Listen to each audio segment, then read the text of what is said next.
সুপ্রিয় শিক্ষার্থী, আজকের ক্লাসে তোমাদেরকে স্বাগত। আমি সালাউদ্দিন আজিজ, সহকারী প্রধান শিক্ষক, উত্তর কুলাউড়া উচ্চ বিদ্যালয়, কুলাউড়া মৌলভীবাজার। আজকে আমরা যে বিষয়ে ক্লাস নিব, বিষয়টা হলো বাংলাদেশ বিশ্ব পরিচয়, অষ্টম শ্রেণী, একাদশ অধ্যায়, পাঠ 6। চলো শিক্ষার্থীরা, আমরা এখানে কিছু ছবি দেখতেছি। আমরা এদেরকে কি নামে আখ্যায়িত করি? গত ক্লাসে তোমাদের সাথে আমি বলেছি, ওদেরকে আমরা ক্ষুদ্র নৃগোষ্ঠী বলি। বাংলাদেশে অনেক ক্ষুদ্র নৃগোষ্ঠী আছে। তাদের মধ্যে আমাদের পাঠ্য বইয়ে 5টি ক্ষুদ্র নৃগোষ্ঠী নিয়ে আলোচনা করা হয়েছে। আমরা ধারাবাহিকভাবে একে একে করে 4টা ক্ষুদ্র নৃগোষ্ঠীর বিভিন্ন বৈশিষ্ট্য নিয়ে তোমাদের সাথে আলোচনা করেছি। তার মধ্যে ছিল চাকমা, গারো, সাঁওতাল, মারমা। আজকে আমরা আরেকটা ক্ষুদ্র নৃগোষ্ঠী নিয়ে তোমাদের সামনে আসছি এবং ক্লাসটা হবে, তোমরা দেখো, হ্যাঁ, এরা একটা ক্ষুদ্র নৃগোষ্ঠীর প্রতিনিধি। এদেরকে দেখে তোমাদের কোন ক্ষুদ্র নৃগোষ্ঠী সম্পর্কে ধারণা আসে দেখি আমরা শিক্ষার্থীরা। রাখাইন জনগোষ্ঠী। তাহলে আমরা আজকে এই রাখাইন জনগোষ্ঠী নিয়েই তোমাদের নিয়ে আলোচনা করব। আজকের পাঠ শেষে আমরা যে জিনিসগুলো জানতে পারব, বাংলাদেশের মানচিত্রের মাধ্যমে রাখাইন ক্ষুদ্র নৃগোষ্ঠীর আবাসস্থল আমরা চিহ্নিত করতে পারব। রাখাইন নৃগোষ্ঠীর সামাজিক অর্থনৈতিক জীবন সম্পর্কে বলতে পারব। রাখাইন সমাজের অর্থনৈতিক এবং সাংস্কৃতিক জীবনের প্রধান বৈশিষ্ট্যগুলো আমরা ব্যাখ্যা করতে পারব। চলো শিক্ষার্থীরা, আমরা দেখি, হ্যাঁ, বাংলাদেশের মানচিত্র আছে এখানে। আমরা রাখাইন জনগোষ্ঠী কোথায় বসবাস করে বাংলাদেশের মানচিত্রে আমরা একটু অবস্থান তাদের দেখে নিই। আমরা একটা অবস্থান এখানে দেখতেছি। এই জায়গাতে রাখাইনরা বসবাস করে। এখানে পটুয়াখালী জেলা অবস্থিত। আরেকটা জেলা আছে সেখানে, সেটা হলো আমাদের বরগুনা। তাহলে রাখাইন বাংলাদেশের আর কোন কোন জেলাতে বসবাস করে? হ্যাঁ, আমরা দেখতেছি আরেকটা জেলা, এটার নাম কি হতে পারে? কক্সবাজার। তাহলে রাখাইনরা বাংলাদেশের কোন কোন জেলাতে বসবাস করে? পটুয়াখালী, বরগুনা, কক্সবাজার। তাহলে আমরা বলতে পারি রাখাইনরা বাংলাদেশের কোন এলাকাতে বসবাস করে বা কোন অংশে বসবাস করে। দেখা যাচ্ছে বাংলাদেশের দক্ষিণ এলাকাতেই তারা বসবাস করে। তাহলে আমরা বলবো রাখাইনরা বাংলাদেশের দক্ষিণাংশে বসবাস করে। চলো শিক্ষার্থীরা, আমরা রাখাইন সম্পর্কে আরও কিছু ধারণা নেই। হ্যাঁ, রাখাইনদের বৈশিষ্ট্য হলো, রাখাইন মঙ্গোলীয় জাতিগোষ্ঠীর অন্তর্ভুক্ত। তাদের মুখমণ্ডল গোলাকার, দেহের রং তাদের ফর্সা এবং চুলগুলো সোজা থাকে। আমরা দেখি রাখাইনটার আদি নিবাস কোথায়। চলো শিক্ষার্থীরা, আমরা একটা ছবি দেখতেছি। এখানে হলো মায়ানমার। এই হলো মায়ানমার। এখানে এটা হলো আমাদের আরাকান প্রদেশ। এই প্রদেশেই রাখাইনদের আদি নিবাস। এক সময় তারা এই আরাকান প্রদেশ থেকে তারা বিভিন্ন জায়গাতে তারা স্থানান্তরিত হয়েছে। সেখান থেকে তারা থাইল্যান্ডে গিয়েছে, এখান থেকে তারা আন্দামান দ্বীপপুঞ্জে এসেছে, এখান থেকে তারা ওয়েস্ট বেঙ্গল অর্থাৎ ইন্ডিয়াতে এসেছে, এখান থেকে তারা মণিপুর এসেছে, মিজোরাম এসেছে, এমনকি তারা বড় অংশ বাংলাদেশেও এসেছে। আমরা দেখি তারা কিভাবে এসেছে। হ্যাঁ, তারা এভাবে দল বেঁধে শরণার্থীর মতন আমাদের বাংলাদেশে চলে এসেছে এবং অনেক আগে যেহেতু আসেছে এবং তারা বসতি স্থাপন করেছে এই 3 জেলাতে, পটুয়াখালী, বরগুনা এবং কক্সবাজার এই 3 জেলাতেই তারা এখন স্থায়ীভাবে বসবাস শুরু করেছে এবং আমাদের সাথে মিলেমিশেই তারা আছে। চলো শিক্ষার্থীরা, আমরা এখন দেখে নিই বিগত ক্লাসে আমরা যেটা দেখেছিলাম যে আমাদের ক্ষুদ্র নৃগোষ্ঠীরা কে কোথায় বসবাস করে এবং তাদের নৃতাত্ত্বিক পরিচয়টা কি ছিল সেটা আমরা একটু দেখে নিই। চাকপাড়া ছিল বাংলাদেশের দক্ষিণ পূর্বাংশে এবং তাদের পরিচয় ছিল মঙ্গোলীয়। মারমারা ছিল দক্ষিণ পূর্বাংশে, তাদের পরিচয় ছিল মঙ্গোলীয়। গারো ছিল উত্তর পূর্বাংশে এবং তাদের পরিচয় ছিল মঙ্গোলীয়। সাঁওতাল উত্তর পশ্চিমাংশে এবং তাদের নৃতাত্ত্বিক পরিচয় ছিল অস্ট্রালয়েড। আর রাখাইনরা হলো বাংলাদেশের দক্ষিণাংশে এবং তাদের বড় পরিচয় হলো তারা মঙ্গোলীয়। তাহলে শিক্ষার্থীরা এখানে সবচেয়ে বেশি স্মরণ রাখবে তোমরা যেটা হলো যে এখানে আমরা 5টা ক্ষুদ্র নৃগোষ্ঠী নিয়ে আলোচনা করব। 5টার মধ্যে 4টাই হলো মঙ্গোলীয়, শুধু হলো অস্ট্রালয়েড হলো উত্তর পশ্চিমাংশী, এরা হলো সাঁওতাল। তাহলে সাঁওতাল বাদে বাকি যারাই আছে সবাই হলো আমাদের মঙ্গোলীয় জাতিগোষ্ঠীর অন্তর্ভুক্ত। শিক্ষার্থীরা, আমাদের পরীক্ষাতে অনেক সময় এই ধরনের ক্ষুদ্র প্রশ্ন আসতে পারে, জ্ঞানমূলক প্রশ্ন আসতে পারে। চাকমারা কোন এলাকাতে বসবাস করে, অথবা তাদের নৃতাত্ত্বিক পরিচয় কি, অথবা আসতে পারে রাখাইন তারা বাংলাদেশের কোন অঞ্চলে কোন এলাকাতে বসবাস করে, কোন জেলাতে বসবাস করে, এটা আসতে পারে। অথবা আসতে পারে সাঁওতালরা কোন জাতিগোষ্ঠীর অন্তর্ভুক্ত, আমরা তখন বলবো নৃতাত্ত্বিক পরিচয় হলো তাদের অস্ট্রালয়েড। ধন্যবাদ। আমরা আসি এখন রাখাইনদের সামাজিক জীবন নিয়ে আলোচনা। রাখাইন সামাজিক জীবনে আলোচনাতেই আমরা প্রথমে আসি তাদের পরিবার নিয়ে। রাখাইন পরিবারের প্রধান হিসাবে থাকেন পিতা, এই জন্য পরিবারের হলো পিতৃতান্ত্রিক এবং তারা মেয়েদেরকে যথেষ্ট শ্রদ্ধা করে। শিক্ষার্থীরা, আমরা এবার আসি রাখাইনদের অর্থনৈতিক জীবন নিয়ে। আমরা কি দেখতে পাচ্ছি? আমরা দেখতে পাচ্ছি রাখাইনরা কৃষির উপর নির্ভরশীল। তারা মূলত কৃষিকাজ করে থাকে এবং কৃষিকাজের মাধ্যমেই তাদের জীবিকা নির্বাহ করে থাকে। শিক্ষার্থীরা, তাছাড়াও তারা রাখাইনরা হস্তচালিত তার দিয়ে কাপড় বুনে থাকে, এটা দিয়েও তাদের জীবন ধারণ করে থাকে। এছাড়াও রাখাইনরা আমরা দেখি সমুদ্র থেকে তারা মাছ ধরে শুটকি দিয়ে থাকে এবং বিভিন্ন জায়গায় তারা শুটকি রপ্তানি করে প্রচুর পরিমাণে টাকা উপার্জন করে থাকে।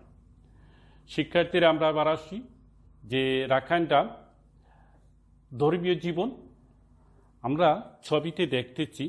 ছবি দেখেই আমরা সহজেই বলতে পারি রাখাইনরা কোন ধর্মের অনুসারী। রাখাইনরা বৌদ্ধ ধর্মাবলম্বী। এদেরকে দেখলেই আমরা সহজেই বুঝতে পারি এটা বৌদ্ধ ধর্মের ভিক্ষুদের বর্ণনা। আর এটা দেখলে আমাদের মনে আসে যে এটা বৌদ্ধ মন্দির। আমরা সহজেই বলতে পারি যে রাখাইনরা বৌদ্ধ ধর্মাবলম্বী। তবে রাখাইনদের শিশুরা বৌদ্ধের কাছ থেকেই শুরুতেই তাদের পাঠ শুরু করে এবং প্রথম তারা পাঠ গ্রহণ করে থাকে বৌদ্ধ ভিক্ষুদের নিকট থেকে। শিক্ষার্থীরা, এবার আসো আমরা রাখাইনদের সাংস্কৃতিক জীবন নিয়ে কিছু কথা বলি। রাখাইনদের সাংস্কৃতিক নিয়ে যখন আমরা কথা বলি তখনই আসে তাদের বাড়িঘর। তাদের বাড়িঘরটা কী ধরনের হবে তার একটা বর্ণনা। এরপরেই আসবে তাদের উৎসব, তারা কি কি ধরনের উৎসব পালন করে থাকে, এবং শেষের দিকে আসবে পোশাক, তারা কি কি পোশাক পরে থাকে। তাহলে শিক্ষার্থীরা, আমরা সাংস্কৃতিক জীবন বর্ণনা করো এই ধরনের প্রশ্ন যখন আসবে আমরা তখন খাতায় লিখব বাড়িঘরের একটা বর্ণনা, তারপরে লিখবো আমরা উৎসবের একটা বর্ণনা, তারপরে আমরা লিখবো পোশাকের একটা বর্ণনা। এই 3টা পয়েন্ট নিয়ে যদি আমরা আলোচনা করতে পারি বা খাতায় লিখতে পারি, তাহলে সহজেই আমাদের উত্তর হয়ে যাবে এবং আমরা নাম্বার পাব। শিক্ষার্থীর তাহলে আমরা দেখি, হ্যাঁ, রাখাইনরা এই ধরনের গ্রামে, এই ধরনের বাড়িতে তারা মূলত বসবাস করে থাকে। রাখাইনরা সমুদ্রের পাড়ে, নদীর পাড়ে তারা গ্রাম তৈরি করে থাকে, সমতল ভূমিতে তারা তাদের বাড়িঘর নির্মাণ করে থাকে। তাদের বাড়িঘর সাধারণত মাথা পেতে তৈরি করা হয় এবং তাতে গুল পাতার ছাউনি থাকে। আবার এখন কিছু কিছু ঘর দেখা যায় টিনের ঘর তৈরি করে তারা থাকে। তাহলে শিক্ষার্থীরা আমরা কি দেখলাম, যে রাখাইনরা সমতল ভূমিতে বসবাস করে, রাখাইনদের ঘরগুলো গুলপাতার ছাউনি থাকে, কারো কারো ঘর টিন দিয়ে ছাউনি থাকে।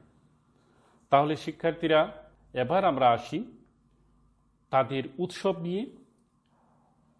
গৌতম বুদ্ধের জন্মবার্ষিকীতে এবং বৈশাখী পূর্ণিমাতে এবং বসন্ত উৎসবে তারা বিভিন্ন ধরনের উৎসব করে থাকে রাখাইনরা। তারা এই ধরনের প্রধান উৎসবগুলো তারা করে থাকে, যেটা মূলত তারা বুদ্ধের জন্মবার্ষিকীতে করে থাকে এবং বৈশাখী পূর্ণিমা এবং বসন্ত উৎসবে তারা এই ধরনের উৎসবে নাচ গান করে থাকে। তবে শিক্ষার্থীরা চৈত্র সংক্রান্তিতে তারা একটা বড় উৎসব করে থাকে এবং এটাই তাদের সর্ববৃহৎ একটা উৎসব। এই উৎসবের নাম হলো সাংগ্রাই। এটা শিক্ষার্থীরা তোমরা মনে রাখার চেষ্টা করবে যে রাখাইনদের সবচেয়ে বৃহৎ এবং সর্বজনীন একটা উৎসবের নাম হলো সাংগ্রাই। এছাড়াও রাখাইনরা যে পোশাক পরে, পুরুষরা পরে লুঙ্গি পরে, ফতুয়া পরে। তবে পুরুষরা ফতুয়ার উপরে লুঙ্গি পরে থাকে, মেয়েরা কি পরে, লুঙ্গি পরে এবং তারাও একটা ব্লাউজের মতন জামা পরে থাকে। তাহলে আমরা সহজেই বলতে পারি রাখাইন পুরুষরা লুঙ্গি ফতুয়া পরে, মেয়েরা লুঙ্গি এবং ব্লাউজ পরে থাকে এবং লুঙ্গির উপরে ব্লাউজ পরে থাকে। শিক্ষার্থীরা আমরা দেখলাম, এখন আমরা দেখি যে আমরা বিগত ক্লাসে আমরা যে যে ক্ষুদ্র নৃগোষ্ঠী আমরা দেখেছিলাম তাদের, এবং আজকে আমরা যেটা রাখাইন যখন আমরা অধ্যয়ন করতেছি, এই সবগুলো মিলে আমরা একটা তালিকা তৈরি করব। এই তালিকাটা তোমরা সবাই বাড়িতে তৈরি করে খাতাতে নোট করে রাখবে, যাতে সহজেই তোমরা বলতে পারো যে কোন জাতিগোষ্ঠী কী ধরনের পোশাক পরে এবং কী ধরনের উৎসব তারা পালন করে থাকে। তাহলে সহজেই আপনার পরীক্ষাতে তোমরা এটা লিখতে পারবে। চলো আমরা দেখি, চাকমারা পিনন, হাদি, ফুলগাদি এই 3 ধরনের পোশাক পরে থাকে। মারমারা গভং, আঞ্জি, থামি এই 3 ধরনের পোশাক পরে থাকে। গারোরা দকমান্দা, দকশাড়ি, গান্ধ এই ধরনের পোশাক পরে থাকে। সাঁওতালরা শাড়ি, লুঙ্গি, গহনা পরে থাকে। শিক্ষার্থী তোমাদের এসব মনে আছে?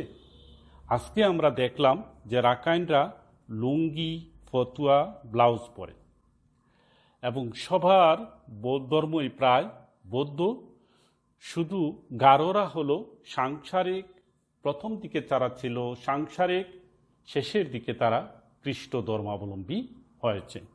ঠিক তদ্রূপভাবে সাঁওতালরা প্রথম দিকে ছিল হিন্দু ধর্মাবলম্বী, পরবর্তীতে তারা হয়েছে খ্রিস্ট ধর্ম। তাহলে গারো সাঁওতাল দুজনই হয়ে গেল খ্রিস্ট ধর্মাবলম্বী, আর বাকি যারা সবাই হলো বৌদ্ধ ধর্মাবলম্বী। শিক্ষার্থীরা আমরা এখন দেখি যে আমরা এই আজকে রাখাইন পাঠটা পড়ালেখা করার পর যে আমরা কি শিখতে পারলাম। আমরা দেখি শিক্ষার্থীরা যে ছোট্ট একটা প্রশ্ন করি আমরা, এটার উত্তর আমরা দিতে পারি কিনা। হ্যাঁ, বাংলাদেশ কোন কোন জেলায় রাখাইনরা বসবাস করে? শিক্ষার্থীরা কি মনে আছে? পটুয়াখালী, বরগুনা, কক্সবাজার। আমরা এটা সহজেই আমরা উত্তর লিখে দিব আমাদের যতটুকু মনে আছে তার উপরে ভিত্তি করে, যে রাখাইনরা বাংলাদেশের দক্ষিণাঞ্চলে পটুয়াখালী, বরগুনা এবং কক্সবাজার এই 3 জেলাতেই প্রধানত তারা বসবাস করে থাকে। শিক্ষার্থীরা আসো, আরেকটা প্রশ্ন আমরা দেখি। রাখাইনদের ধর্মের নাম কি? আমরা কি দেখেছিলাম? রাখাইনরা বৌদ্ধ ধর্মাবলম্বী। শিক্ষার্থীরা আরেকটা প্রশ্ন আমরা দেখি। রাখাইন পুরুষদের পোশাকের নাম কি ছিল? পুরুষরা ছিল ফতুয়া আর ছিল লুঙ্গি, অর্থাৎ ফতুয়ার উপরেই তারা লুঙ্গি পরত। শিক্ষার্থীরা মনে থাকবে তো? হ্যাঁ, আরেকটা দেখি আমরা। রাখাইনদের প্রধান উৎসবের নাম কি? শিক্ষার্থীরা এবার আসো, আমরা একটা বাড়ির কাজ দিই। আমরা বাড়ির কাজটা তোমরা এইভাবে বাংলাদেশের একটা মানচিত্র দেখবে। মানচিত্রতে 1টা 2টা 3টা জায়গাতে চিহ্নিত করা আছে, কিন্তু কোথাও কিছু লেখা নাই। তাহলে আমরা সহজেই পূর্বের ক্লাসকে অনুসরণ করে আমরা ধরে নিতে হবে যে এই 3টা জায়গাতে যেহেতু বসবাস করে, তাহলে কারা বসবাস করে, এবং ক্ষুদ্র নৃগোষ্ঠীগুলোকে এইভাবে আইডেন্টিফাই করতে হবে, চিহ্নিত করতে হবে সহজেই, যে তারা কারা কারা কোন কোন এলাকাতে কে কে বসবাস। শিক্ষার্থীরা, আমাদের প্রথম প্রশ্ন হলো, কতে আদাম কাকে বলে? এটা আমরা বই থেকে সহজেই উত্তর খুঁজে নিব এবং এইটার উত্তর আমরা খাতাতে লিখব। এরপরে খতে আছে, গারো সমাজের মূলে রয়েছে মাহারি, ব্যাখ্যা করো। আমরা জানতাম যে গারো সমাজে মাতৃতান্ত্রিক, মাকে তারা সব দিকে গুরুত্ব দিয়ে থাকে এবং মায়ের উত্তরাধিকারী ছোট মেয়ে হয়ে থাকে, এইসব আমরা জানি। এরপরে আমরা আসি, এ চিহ্নিত এই এলাকাতে কারা বসবাস করে। এ চিহ্নিত স্থানে বসবাসকারী ক্ষুদ্র নৃগোষ্ঠীর সামাজিক জীবনের বর্ণনা, অর্থাৎ এখানে যারা বসবাস করে তাদের সামাজিক একটা বর্ণনা।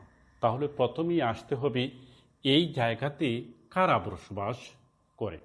শিক্ষার্থীরা মনে করতে পারো কারা? গারো। শিক্ষার্থীরা এবার আসো, বি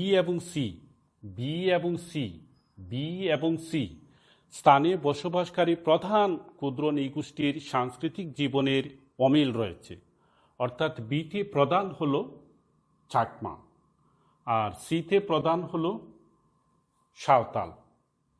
এখন চাকমাদের সাংস্কৃতিক উৎসবগুলো এবং সিতে অর্থাৎ সাঁওতালদের সাংস্কৃতিক জীবনের অমিল রয়েছে। আসলে তাদের মধ্যে খুব একটা মিল নাই। চাকমাদের এবং সাঁওতালদের সাংস্কৃতিক জীবন নিয়ে খুব একটা মিল খুঁজে পাওয়া যায় না। অর্থাৎ এই সম্প্রদায়ের অর্থাৎ চাকমারা যে যে উৎসব পালন করে থাকে, সাঁওতালরা অন্য ধরনের কিছু উৎসব তারা পালন করে থাকে। শিক্ষার্থীরা, এটা তোমরা খাতাতে লিখবে এবং বারবার তোমরা প্র্যাকটিস করার চেষ্টা করবে। তাহলে শিক্ষার্থীরা, আজকের মতো আমাদের ক্লাস এখানেই শেষ করলাম। ধন্যবাদ।